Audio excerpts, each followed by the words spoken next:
Start कर। साईं मुंहिंजो नालो आहे रबनवास। जी अमां पाण पुट असां मला आहियूं साईं। किथां जा? साईं गुलामला शेर जा। गुलाम लाइ छा कुझु पढ़ियल आहियो? साईं न साईं असांजो अबू एतिरो ग़रीब हो जेको माना असांजे जे पढ़ाए थो त असांजो खाराए कंदो, हा अटो करे ॾींदो असांखे। पोयां वॾो ख़ानदान हो असांजो। अच्छा कमाइण वारो हिकिड़ो कोन पढ़ाए सघियो। साईं अञा तलक मां जो अबू मज़ूरी पियो करे, मां हा बि कंदो आहियां। अॼु मां छुटी कई हुई, मां जो थकी पियो आहियां, थक ॿक भञा। हा अव्हांजे ॻोठ में घणा घर थींदा? साईं असांजे ॻोठ में आहिनि 22 घर। 22 घर। ऐं हूअं हिते गुलामलाह में मला केतिरा थींदा? साईं गुलामला में मला थींदा माना 2000 मलानि खां टुपंदा। माना गुलामला शहर में जेको हा मला आहे न, हा ॿी क़ौम में एतिरी आई कोन्हे हिते। अच्छा 2000 घर या 2000 माण्हू? 2000 घर। घर। हा अव्हांजा वोट बि माना घणा आहिनि। ऐं तव्हांजे ॻोठ में बिजली आहे? साईं कसम ख़ुदा असां बिजली आई कोन्हे। हिकिड़े साल ॾिनो असांखे 2 महीना त बिजली ॿारी थी। हा साईं ट्रांसफर बि कढी खणी वियल आहे। हा हाणे बिजली कान्हे। बिजली इन जो कान्हे, मक़सदु त टीवी बि कान्हे, टीवी बि कान्हे, कंप्यूटर बि कोन्हे। कंप्यूटर बि कोन्हे।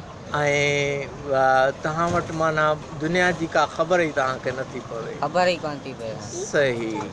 ऐं पोइ हाणे ॿिया भला तव्हांजा ॿारड़ा पढ़नि? साईं हा अल्लाह जो शुक्र आहे, हाणे असीं कमाइण जे लाइ थिया आहियूं। असांजा बचा पढ़ंदा आहिनि, हेॾे वेठा आहिनि। हा हा बसि पढ़ाई बसि अबरो सबिरो पिया पढ़ाइनि, बसि 5-4 बसि। पर वधीक कोन अॻियां ख़र्च पढ़ो। इलाही थियो वञे।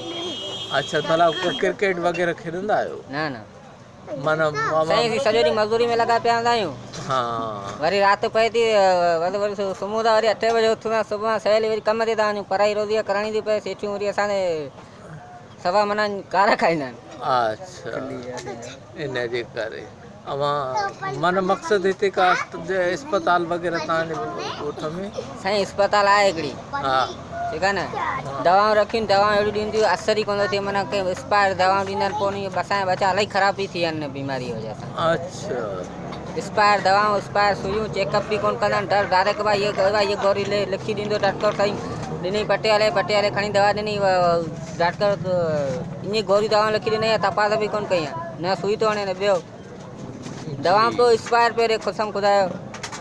बिल्कुलु ठीकु आहे। मक़सदु त हाणे छा चाहींदव हुकूमत खां? कहिड़ा मुतालबा कंदव? साईं असांजे पहिरियों मुताबिक़ आहे लाइट अचे। लाइट अचे, असांजो गैस अचे। हा असांजे माना घरनि जा कम वम जेको थिए, माना असांजे करे ॾींहुं मुलाज़िमनि खे चवनि पाण। हा सही।